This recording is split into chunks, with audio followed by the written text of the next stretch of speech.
Tech Ninjas here. Hope you're having a good day today. So today we're looking at how to resize a video in Canva. So you have a few different options here depending on what type of video you're working on.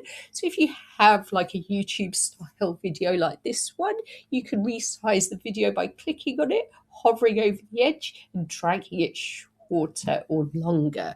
But it's important to note you can't make the video any longer than it was when you originally uploaded it. But you can make it shorter and take it back to the original size again.